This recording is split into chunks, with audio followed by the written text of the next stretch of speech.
welcome to On Today's Ride. I'm Kieran, and now for something completely different. We're going to take all of this and turn it into this.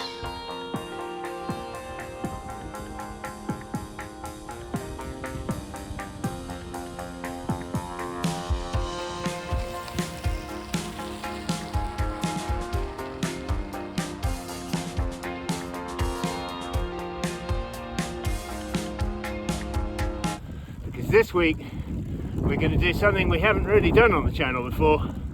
We're going bike packing. But I hear you say, Kieran, you've done loads of bike touring. You've been around Bali, Vietnam, Thailand, Laos. Yeah, but that was bike touring and this is bike packing. Two very different things.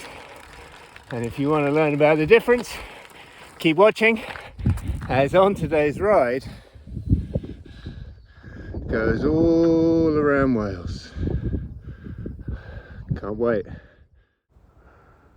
Okay, so what do I mean by all around Wales? Well, I mean all around Wales. I'm going to go all the way around the border of Wales, all the way around the whole circumference of Wales.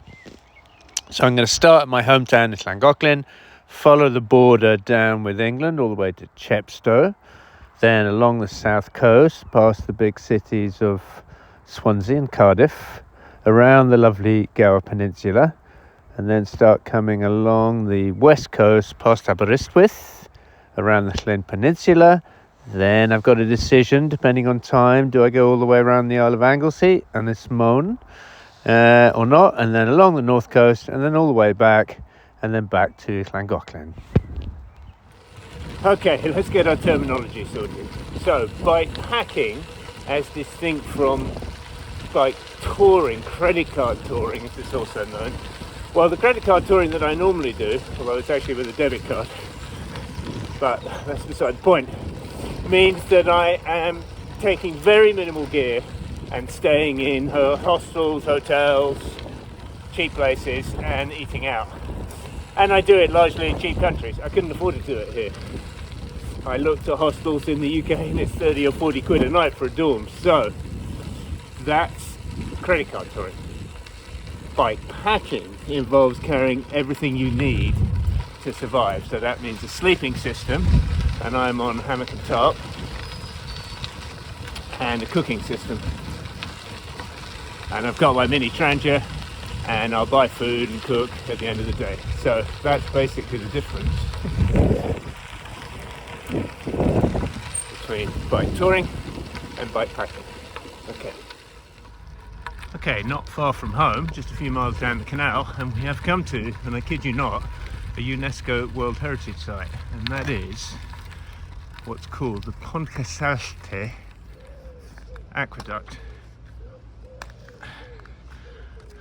Not the easiest name, and not the easiest to get across. It is an aqueduct going across the valley a long way up in the air, must be 80 to 100 meters up, just wide enough for a canal boat. Now, you're not allowed to cycle across it for obvious reasons, although people do. I have, but not when it's busy. I'll go on the outside, mate. Okay, cheers. Thank you. Be good to see a boat coming across. Don't see one coming though. We need to get a shot of the drop. You okay? Yeah, thank you. Not very wide, so look, there we go, that's the river down below, and this is where the canal boats cross, and it's a long way down. There we got a boat coming. Cute. Now you see there's a railing on our side, but there's no railing on the other side, and I've been over on a boat and I can tell you, it's a long old drop. Cute. Okay, just a little bit further down the canal and we come to the first of the Chirk tunnels. Now these tunnels are quite long, and this one's not too bad. Can't film and ride, but fortunately there's a boat coming so I can use his lights, and then I'll get some footage of the next tunnel. And then we come to the end. That boat blinded me with his lights, as can happen. Yeah, so that's the first of the choke tunnels, and that's the short one. The second one is a few hundred meters long, and I never have lights with me, I always forget. So I'm cycling through it, trying not to hit the walls, trying not to go in the canal, and holding my iPhone with its torch on in one hand. Not ideal. Welcome to England. Yeah, so I'm following the border down south between Wales and England, between Cymru and Loegr, and I'll be dipping in and out of England and back into Wales all the way down. It's just how it is. And the border's moved a lot over the years as well. So some of the towns have Welsh names, or they have English names and Welsh names. So we're going through Oswestry soon, and Oswestry I think is called Croeso Vallt in Welsh, although I've never heard anyone use that. As for the actual route, well, I'm not a big planner. I copied a few routes of other people. I've done bits of it before. I just kind of wing it, I think, but the main priority is to get off the roads as much as possible. So there should be lots of lovely sort of gravelly dirt tracks like this through the woods, over the hills, down canals and rivers. Yeah, it's a bit of pot luck. You don't know what you're going to get. I guess at times it might just be a bit too technical. I have copied a route done by a couple of mountain bikers, so I'm not on a mountain bike, so we'll have to see how that goes. But you can always find another way around.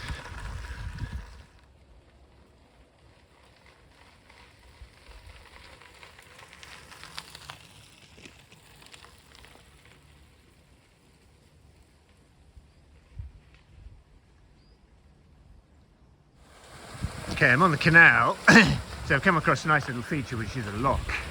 Now, a lock is the way that boats drop level or rise up. How they drop or rise sort of altitude. So the boat would go into this lock, it would fill up the water, and then when it comes out the other end, it's several meters higher. And this one's very pretty, with this lovely old stone bridge. And then this beautiful house here, and there's a second lock there. That sun, lovely little garden and pretty little house. Nice spot, just outside Welshpool. Traslwng in Welsh. It's a tricky one. Mama swan with her, now what are baby swans called? Cygnets. Cygnet with a C. Lovely. How many she got? 1, 2, 3, 4, 6, 7. And there's a couple of others here. On this little stretch. This is, I think I called it a canal a minute ago. Actually, I think this is the River Severn. I think this is the sort of very beginning of the River Severn when it's very narrow. Very beautiful. So I've made it to Welshpool. I'm at Aldi, and Aldi is going to supply me with my dinner and hopefully water, because normally they have a toilet and get some water. So I'll go in, I'll get some shopping, then I'm going to ride a little bit more until I find a nice campsite, and then we'll stop for the night. Okay, so I found a place to stop for the night just outside Welshpool. Just come off the canal over a little bridge and I'm in someone's field. Probably not supposed to be here, but it's quite late. I set out pretty late. So I'll just set up my gear, get my hammock set up, and get ready for the night, get something to eat.